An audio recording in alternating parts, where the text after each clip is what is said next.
Hello friends, എല്ലാവർക്കും നമസ്കാരം. നിങ്ങളേവരും കാത്തിരിക്കുന്ന രേവതിയുടെയും സച്ചിയുടെയും നാളത്തെ സൂപ്പർ ഹിറ്റ് പ്രമോ വിശേഷത്തിലേക്ക് എല്ലാ കൂട്ടുകാർക്കും സ്വാഗതം. എല്ലാവർക്കും നല്ലൊരു ശുഭരാത്രിയൊക്കെ നേർന്നുകൊണ്ട് നമുക്ക് നാളത്തെ വിശേഷത്തിലേക്ക് കടന്നാലോ. ഇന്നത്തെ വിശേഷമൊക്കെ നിങ്ങൾ കണ്ടല്ലോ അല്ലെ? അടിപൊളി എപ്പിസോഡായിരുന്നു. നമ്മളെല്ലാവരും കാത്തിരുന്ന ആ ഒരു ശുഭമുഹൂർത്തം, അവരുടെ ശാന്തി മുഹൂർത്തം അത് കഴിഞ്ഞിരിക്കുന്നു. കുളിയൊക്കെ കഴിഞ്ഞിട്ട് നമ്മുടെ രേവതി വന്ന് വിളക്ക് കത്തിക്കാനായിട്ട് തുടങ്ങിയപ്പോഴേക്കും എന്തൊക്കെയോ ഒരു ചെറിയ പന്തികേട് നമ്മുടെ ചന്ദ്രയ്ക്ക് തോന്നി. ചന്ദ്രയ്ക്ക് ആകെ കണ്ടിട്ട് തന്നെ ഒരു വശവശക്ക് തോന്നി കേട്ടോ. ഏതായാലും ചന്ദ്ര എന്നാ ചെയ്തു, ഇനിയിപ്പം തോൽപ്പിക്കാൻ വേണ്ടി, രേവതിനെ തോൽപ്പിക്കാൻ വേണ്ടി ഒരു കാര്യം മാത്രമേ കൂടി ഇനി പറയാനുള്ളൂ. അത് വിളക്ക് കത്തിക്കുന്ന കാര്യമാണ്. അപ്പൊ അതുകൊണ്ട് തന്നെ നീ ഇനി മുതൽ വിളക്ക് കത്തിക്കണ്ടെന്ന് പറഞ്ഞു. ഇത് കേട്ടതും രേവതി പറഞ്ഞു, അമ്മ എന്താ അമ്മ ഈ പറയുന്നത്? അമ്മ എന്നോട് അരിയിൽ തൊടലെന്ന് പറയുന്നു. അതിൽ ഞാൻ തൊട്ടിട്ടില്ല ഇതുവരെ. ഇപ്പൊ അമ്മ അരി എടുത്തു തരുന്നത്. പക്ഷെ വിളക്ക് കത്തിക്കരുത് എന്ന് പറഞ്ഞാലൊന്നും ഞാനത് കത്തിക്കാതിരിക്കില്ല. ഇവിടുത്തെ മരുമകൾ തന്നെ ഞാനെന്ന് പറഞ്ഞപ്പോൾ ആരാ നിന്നെ മരുമകളായിട്ട് അംഗീകരിച്ചിരിക്കുന്നത്? നിന്നെ ഇവിടെ ആരും മരുമകളായിട്ട് അംഗീകരിച്ചിട്ടൊന്നുമില്ല.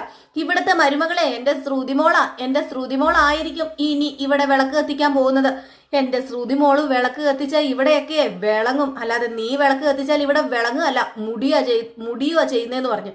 ഏതായാലും ഇത് കേട്ടപ്പോഴത്തേക്ക് നമ്മുടെ രേവതിക്ക് ഒരു ചെറിയ വിഷമമൊക്കെ വന്നു. അങ്ങനെ രേവതി അവിടെ നിന്നു. നമ്മുടെ ചന്ദ്രയാണെങ്കിൽ മോളെ ശ്രുതി, എടി മോളെ ശ്രുതി, മോളെ ഇങ്ങ് വന്നേന്ന് പറഞ്ഞു വിളിച്ചു വിളക്ക് കത്തിക്കാൻ വേണ്ടി. നമ്മുടെ രേവതിനെ എങ്ങനെയും തോൽപ്പിക്കണ്ടേ. അങ്ങനെ ശ്രുതി ആണെങ്കിൽ ഇറങ്ങി വരികയാണ്. ശ്രുതി പതുക്കെ പയ്യെ പയ്യെ പല്ലൊക്കെ തേച്ച് ഇങ്ങനെ ഇറങ്ങി വരുന്നു. ഇത് കണ്ടതും, അല്ല മോളെ ശ്രുതി, നീ ഇതുവരെ കുളിച്ചും പല്ല് തേച്ചൊന്നും ഇല്ലേ? അത് പിന്നെ അമ്മേ, അല്ല അമ്മേന്നല്ല, അത് പിന്നെ ആന്റി ഇല്ല, ഞാന് പല്ല് തേച്ചില്ല, കുളിച്ചില്ല. അതിനെ മോട്ടറിലെ വെള്ളം തീർന്നിരിക്കുക, അതുകൊണ്ട് എനിക്ക് കുളിക്കാൻ പറ്റിയില്ല.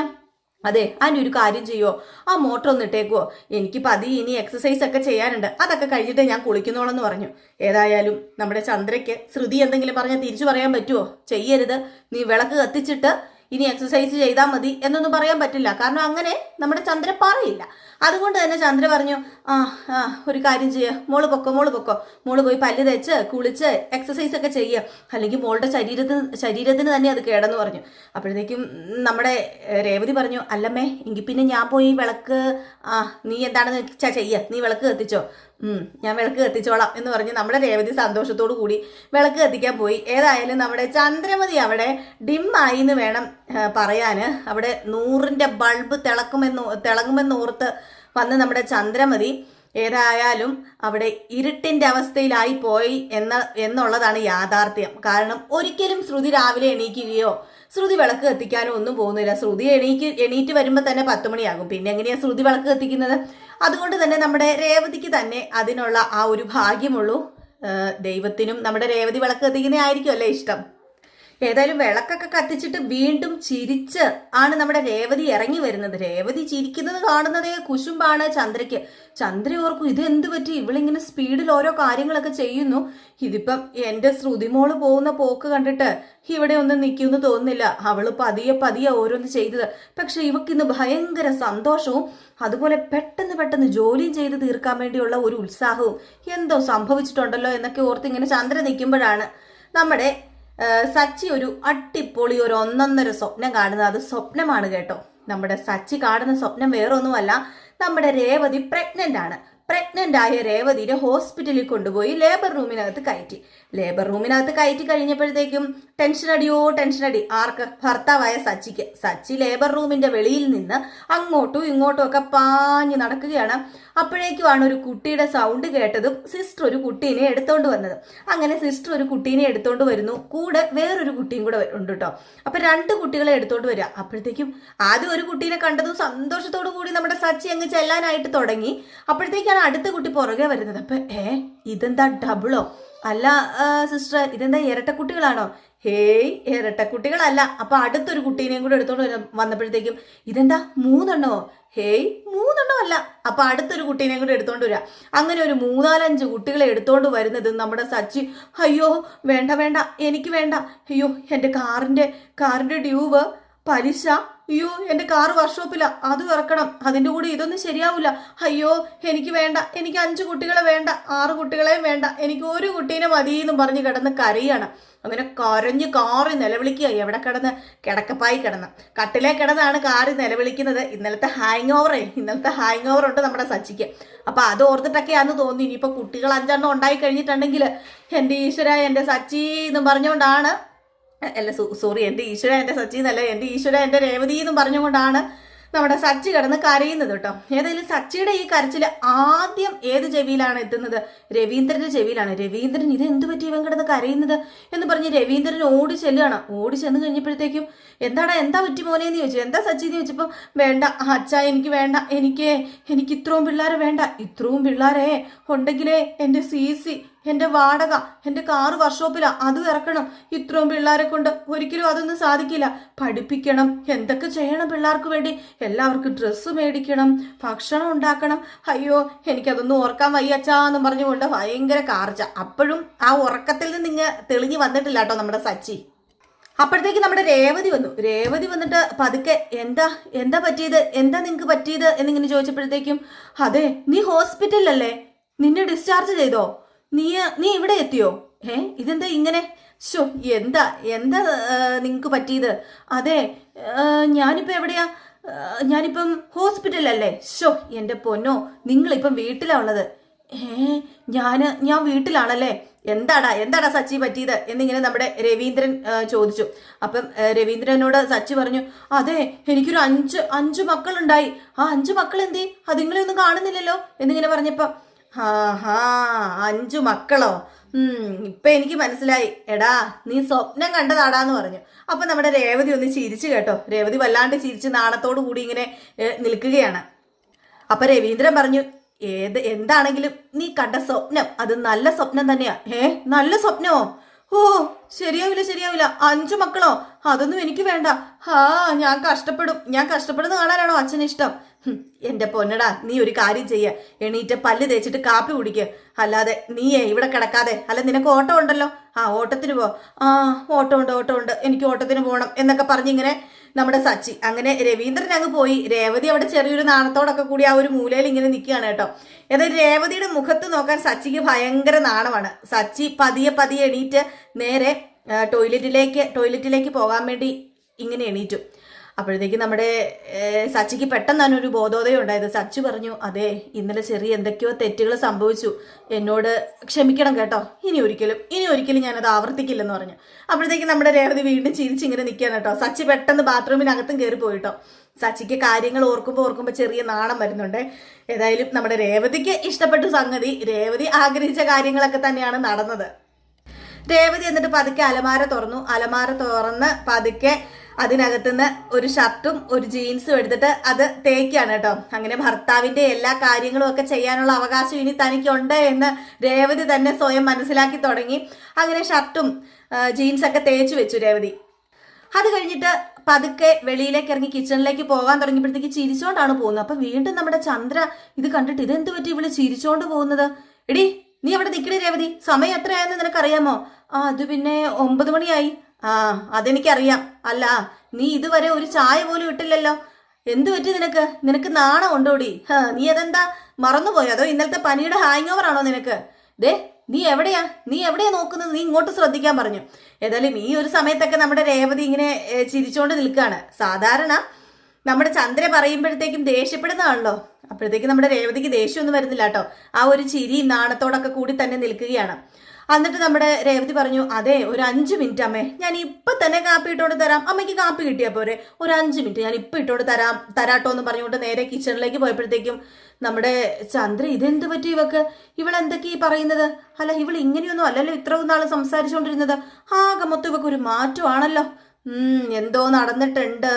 ഇത് മിക്കവാറും ഭർത്താവിന്റെ സപ്പോർട്ടുണ്ടല്ലോ, അതുകൊണ്ടായിരിക്കും എന്നൊക്കെ പറഞ്ഞിങ്ങനെ നമ്മുടെ ചന്ദ്ര അങ്ങ് പോയി. ഇതേ സമയം സച്ചിനെ കാണിക്കുകയാണ്. സച്ചി ഇങ്ങനെ പല്ലൊക്കെ തേച്ചോണ്ടിരിക്കുകയാണ് കേട്ടോ. പല്ല് തേക്കുന്നതിൻ്റെ ഇടയ്ക്ക് രാത്രി നടന്ന കാര്യങ്ങളൊക്കെ ഇങ്ങനെ ചെറുതായിട്ട് ആലോചിക്കുകയും നാണം വരികയൊക്കെ ചെയ്യുന്നുണ്ട്. ഇതേ സമയം രേവതി ഇങ്ങനെ കാപ്പി ഉണ്ടാക്കിക്കൊണ്ട്, കാപ്പിയല്ല പാൽച്ചായയാണ് ഉണ്ടാക്കുന്നത്. പാൽച്ചായ ഉണ്ടാക്കിക്കൊണ്ടിരിക്കുമ്പോൾ ഇങ്ങനെ കുറേ പഞ്ചസാര ഇങ്ങനെ വാരി കമുത്തുന്നുണ്ട് കേട്ടോ. എന്നിട്ട് ഇങ്ങനെ ഇളക്കി ഇങ്ങനെ നിൽക്കുകയാണ്.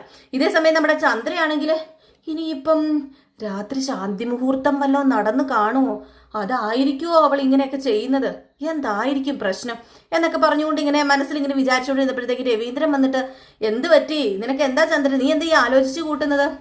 അത് അത് പിന്നെ ഞാൻ എന്തെങ്കിലും ആലോചിച്ചാൽ നിങ്ങൾക്ക് എന്താ പ്രശ്നം? അവൾ ഇതുവരെ കാപ്പി കൊണ്ടുവന്നിട്ടില്ല, അറിയാമോ? അവള് കാപ്പി കൊണ്ടുവന്നില്ലെങ്കിൽ നീ ഒരു കാര്യം ചെയ്യ്, നീ പോയി ഉണ്ടാക്കി കുടിക്ക്. ഓ പിന്നെ അവളല്ലേ എന്നും കാപ്പി കൊണ്ടിരുന്നത്, അവള് കൊണ്ടിരുന്ന കാപ്പിയെ ഞാൻ കുടിക്കൂ. എങ്കിൽ പിന്നെ അവള് കൊണ്ടിരുന്നവരെ നീ വെയിറ്റ് ചെയ്തോണ്ടിരിക്കുക. അല്ലെങ്കിൽ നിനക്കൊരു പുതിയ മരുമകളുണ്ടല്ലോ, ആ പുതിയ മരുമകളോടെ എടുത്തോണ്ട് തരാൻ പറ. പിന്നെ ശ്രുതിയോടോ? അവള് കാപ്പിയൊന്നും ഉണ്ടാക്കാൻ വേണ്ടി അല്ല ഇങ്ങോട്ട് ഞാൻ കൊണ്ടുവന്നത്, അവളെ ജോലി എടുക്കുന്ന പെണ്ണാ, അവൾക്ക് ജോലിയുള്ള പെണ്ണാ എന്ന് പറഞ്ഞു. അപ്പം ഏതായാലും ഈ ഒരു സമയത്ത് നമ്മുടെ രേവതി കാപ്പി കൊണ്ടുവന്ന് കൊടുക്കുകയാണ്, പാൽക്കാപ്പി കൊണ്ടുവന്ന് കൊടുക്കുകയാണ്. പാൽക്കാപ്പി കൊണ്ട് കൊടുത്തപ്പോൾ ഒരു ചിരിയോടൊക്കെ കൂടിയാണ് നിൽക്കുന്നത്. അപ്പോഴത്തേക്കും ചന്ദ്ര പറഞ്ഞു, ഇതെന്താ, നീ എന്തിനാണ് ഇങ്ങനെ ചിരിക്കുന്നത്? നീ എന്തിനാ എപ്പോഴും ഈത് വെച്ചോണ്ടിരിക്കുന്നത്? അല്ല നീ ഇന്നലെ ഒന്നും ഇങ്ങനെ അല്ലായിരുന്നല്ലോ എന്ന് പറഞ്ഞപ്പം രവീന്ദ്രൻ പറഞ്ഞു, എന്ത് ചെയ്താലും കുറ്റം. എന്താ ചന്ദ്ര ഇത്? അവക്ക് ചിരിക്കണ്ടേ? അവക്ക് ചിരിക്കാനുള്ള സ്വാതന്ത്ര്യം ഇല്ലേന്ന് ചോദിച്ചു. ഈ സമയത്താണ് പെട്ടെന്ന് ആ പാൽക്കാപ്പി നമ്മുടെ ചന്ദ്ര കുടിക്കുന്നത്. പാൽക്കാപ്പി ചന്ദ്ര കുടിച്ചു കഴിഞ്ഞപ്പോഴത്തേക്കും നല്ല കട്ട മധുരം, മധുരിച്ചിട്ട് അങ്ങോട്ട് ഇറക്കാൻ പറ്റുന്നില്ല. അപ്പോഴേക്കും ചന്ദ്ര ചോദിച്ചു, ഇതെന്താ നീ ഇത്രയും കൂടുതൽ പഞ്ചസാര ഇട്ടുകൊണ്ട് വന്നിരിക്കുന്നത്? ഇതിപ്പോ നീ എന്താ പഞ്ചസാര മൊത്തം ഇട്ട് കലക്കിയാണോ ഇങ്ങോട്ടേക്ക് കൊണ്ടുവന്നത്? ഒരു കപ്പ് ചായയില് മിക്കവാറും നീ 2 കിലോ പഞ്ചസാര എടുത്ത് ചേർത്ത് കാണും, അതായിരിക്കും ഇത്ര മാത്രം മധുരം. അപ്പൊ രവീന്ദ്രനും നമ്മുടെ ശ്രീകാന്തും കൂടെ കുടിച്ചു നോക്കിയപ്പോഴത്തേക്കും ശരിയാണ്, നല്ല മധുരമുണ്ട്. അപ്പോഴത്തേക്കും നമ്മുടെ ചന്ദ്ര ചോദിച്ചു ശ്രീകാന്തിനോടല്ല, എടാ ഇതിനകത്ത് പഞ്ചസാര കൂടുതലല്ലേ, നിനക്കെന്താ കുടിച്ചിട്ട് പഞ്ചസാര കൂടുതലായിട്ട് തോന്നുന്നില്ലെന്ന് ചോദിച്ചപ്പം ഇല്ല എനിക്ക് പഞ്ചസാര ഒന്നും തോന്നുന്നില്ല, ഇതിന് കറക്റ്റ് മധുരമാണല്ലോ എന്ന് പറഞ്ഞു. വെറുതെ പറഞ്ഞാണ് കേട്ടോ. അപ്പൊ രവീന്ദ്രനും പറഞ്ഞു, എനിക്കും ഇത് കറക്റ്റ് മധുരമാണല്ലോ. മനസ്സിലായി. അതെ, നിങ്ങൾ ഇവളെ സപ്പോർട്ട് ചെയ്ത് സംസാരിക്കരുതേ. എന്റെ ചന്ദ്ര, ഇതിനകത്ത് പഞ്ചസാര ഇല്ല ചന്ദ്ര, ഇതിനകത്ത് കറക്റ്റ് പഞ്ചസാരയേ ഉള്ളൂ. അല്ല നിനക്ക് മധുരമായിട്ട് തോന്നുന്നുണ്ടോ? നിനക്ക് ഒത്തിരി മധുരമായിട്ട് തോന്നുന്നുണ്ടോ?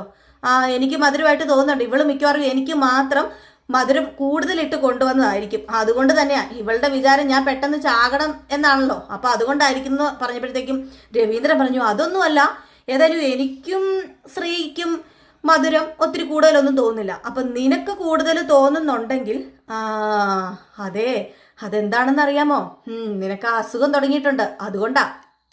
ഷുഗർ തന്നെയാ ഇത്. ഷുഗർ വരുമ്പോഴേ ഇങ്ങനെ കുറച്ച് മധുരം ഇട്ടാലും കൂടുതൽ മധുരമായിട്ട് തോന്നുന്നത് അല്ലേ ശ്രീകാന്തെന്ന് ചോദിച്ചപ്പം അത് ശരിയമ്മ, അമ്മയ്ക്ക് ഷുഗർ ഉണ്ടെന്നാ തോന്നുന്നത്. ഇല്ലില്ല, എനിക്ക് ഷുഗർ ഒന്നുമില്ലെന്ന് എനിക്കറിയാലോ. അല്ല അമ്മ പോയി ഷുഗർ ചെക്ക് ചെയ്തായിരുന്നോ? ഞാൻ പോയി ഷുഗറൊക്കെ ചെക്ക് ചെയ്തതാ. അതെ, നിങ്ങൾക്കായിരിക്കും കൂടുതൽ ഷുഗർ ഉള്ളത്, എനിക്ക് ഷുഗർ ഒന്നുമില്ല. ഇവളിത് മനഃപൂർവ്വം ചെയ്തതാ, മനഃപൂർവ്വം എന്നെ കൊല്ലാൻ വേണ്ടി ചെയ്തതാ. അതൊന്നും അല്ല. ഞാനൊരു കാര്യം പറയട്ടെ അമ്മ, ഇതുപോലെ തന്നെ പലർക്കും അനുഭവപ്പെട്ടിട്ടുണ്ട്. ഈ ഷുഗർ കൂടുതലുള്ളവർക്ക് മധുരം കുറച്ചിട്ടാലും ഷുഗർ ഒത്തിരി വരും. അതുകൊണ്ടൊന്ന് സൂക്ഷിച്ചോ. ഷുഗർ വന്ന് ഒരുപാട് പേരുടെ കൈയും കാലൊക്കെ മുറിച്ചു കളഞ്ഞിട്ടുണ്ട് എന്ന് പറഞ്ഞു. ഇത് കേട്ടപ്പോഴത്തേക്ക് നമ്മുടെ ചന്ദ്രയ്ക്ക് വീണ്ടും എന്താ പറയുക, വല്ലാണ്ടങ്ങ് ആയിപ്പോയിട്ടോ, പേടിയായിപ്പോയിട്ടോ. ഈ സമയം അങ്ങോട്ടേക്ക് ശ്രുതിയും കൂടെ വന്നു. അപ്പോഴത്തേക്കും ശ്രുതി ചോദിച്ചു, അല്ല ഇതുവരെ കാപ്പിയൊന്നും കിട്ടിയില്ല, കാപ്പി ഇല്ലേന്ന് ചോദിച്ചപ്പം അയ്യോ മോനെ കാപ്പി കുടിക്കരുത്, ഇവളുണ്ടല്ലോ പഞ്ചസാര കലക്കിയിട്ട് എന്തോ ഒരു മിശ്രിതം ഇവിടെ കൊണ്ടുവച്ചിരിക്കുന്നത്, അത് കുടിച്ചിട്ട് ഇവര് ഭയങ്കര ടേസ്റ്റ് ഉണ്ടെന്നൊക്കെയാ പറയുന്നത്. മോള് കുടിക്കുമെന്ന് വേണ്ട കേട്ടോ, മോളൊരു കാര്യം ചെയ്യേ, മോള് ഒരു ജ്യൂസ് ഉണ്ടാക്കുമായിരുന്നല്ലോ, എന്താ ABC ജ്യൂസോ, ആ ജ്യൂസ് ഉണ്ടാക്കിയിട്ട് അമ്മയ്ക്ക് കുറച്ചും കൂടെ താ. അല്ലാതെ ഇവളുണ്ടാക്കി ഇത് കുടിച്ചു കഴിഞ്ഞാൽ ഷുഗർ ഇല്ലാത്തവർക്കും ഷുഗർ വരും, ഇവളെന്നെ ഷുഗർ പിടിപ്പിച്ചിട്ട് കൊല്ലാൻ വേണ്ടിയാ ഇവൾ ഇരിക്കുന്നതെന്ന് പറഞ്ഞു. അപ്പോഴത്തേക്കും നമ്മുടെ ശ്രുതി ചോദിച്ചു, എന്താ അമ്മ ഈ പറയുന്നത്, എന്താ ആന്റി ഈ പറയുന്നത്, എനിക്കൊന്നും മനസ്സിലാവുന്നില്ല. നിനക്കൊന്നും മനസ്സിലാവില്ലല്ലേ, ഒരു കാര്യം ചെയ്യേ സുധി, നീ ഇങ്ങ് വന്നേ, ഈ കാപ്പി ശകലം കുടിച്ചു നോക്കാൻ പറഞ്ഞു. അങ്ങനെ ആ കാപ്പി ശകലം കുടിച്ചു നോക്കി കഴിഞ്ഞപ്പോഴത്തേക്ക് അയ്യോ ഇതിന് ഭയങ്കര മധുരമാണല്ലോ, ഇത് ഇറക്കാൻ വേണ്ടി പറ്റുന്നില്ലല്ലോ. അതാ ഞാൻ പറഞ്ഞത്, ഇവള് വിഷം ഉണ്ടാക്കി കൊടുത്താലും ഈ ഇരിക്കുന്ന 2 ഒരു കുഴപ്പമില്ല. ഇത്രയും മധുരവിട്ട കാപ്പി കുടിച്ചിട്ട് ഒരു കുഴപ്പമില്ല, അതിന് മധുരമില്ല, എനിക്കാണ് പ്രശ്നം പോലും. ഇപ്പം മനസ്സിലായില്ലേ, ഇവളെ വിഷം കലക്കി തന്നാലും ഇതുങ്ങൾ 2 പേരും കുടിക്കും, അതിനൊന്നും ഞങ്ങൾക്ക് പറ്റത്തില്ല എന്ന് പറഞ്ഞു. ഏതായാലും ഈ ഒരു സമയത്ത് നമ്മുടെ സച്ചി വരികയാണ്. സച്ചി വന്നിട്ട് അതെ അച്ഛനോട് ഞാനൊരു കാര്യം ചോദിക്കാൻ വന്നാന്ന് പറഞ്ഞു. എന്ത് കാര്യമാണ് നിനക്ക് ചോദിക്കാനുള്ളത്? അത് പിന്നെ അച്ഛന് എപ്പോഴാ ഈ സുധി ജനിച്ചത്? കല്യാണം കഴിഞ്ഞ് എത്ര മാസം കഴിഞ്ഞാ സുധി ഉണ്ടായത്? അത് സുധി ജനിച്ചത് എത്ര മാസം കഴിഞ്ഞാ? അവനൊരു 11 മാസം കഴിഞ്ഞപ്പം. 11 മാസം കഴിഞ്ഞപ്പോൾ ഇവൻ ജനിച്ചോ? എന്തിനാടാ നീ 11 മാസം കഴിഞ്ഞപ്പോഴത്തേക്കും ഇങ്ങനെ വന്നത്? അതുകൊണ്ടാണല്ലോ എൻ്റെ അച്ഛൻ്റെ പൈസ മൊത്തം പോയതെന്ന് പറഞ്ഞപ്പോഴത്തേക്കും ചന്ദ്ര പറഞ്ഞു, ഇവൻ എന്താ വട്ടുണ്ടോ, ഇവൻ ഇങ്ങനെയൊക്കെ സംസാരിക്കാൻ എന്താ ഇവനും വട്ടാണോ എന്ന് ചോദിച്ചാൽ. ഏതായാലും ഈ സമയം നമ്മുടെ രേവതിക്ക് കാര്യം പിടികിട്ടി എന്താണെന്ന്. ചെറിയൊരു പേടിയും വെപ്രാളവും ഒക്കെ കയറിയിട്ടുണ്ട്. ഇനി കുഞ്ഞൊക്കെ വല്ലതും പിറക്കുവോ, കുഞ്ഞെപ്പോഴാ പിറക്കണത് എന്നൊന്നും അറിയില്ല. അതുമല്ല 5-6 പിള്ളേരുണ്ടാവുന്ന സ്വപ്നം കണ്ടേക്കുന്നത്. അതുകൊണ്ട് നമ്മുടെ സച്ചി പേടിക്കാതെ ഇരിക്കുവോ?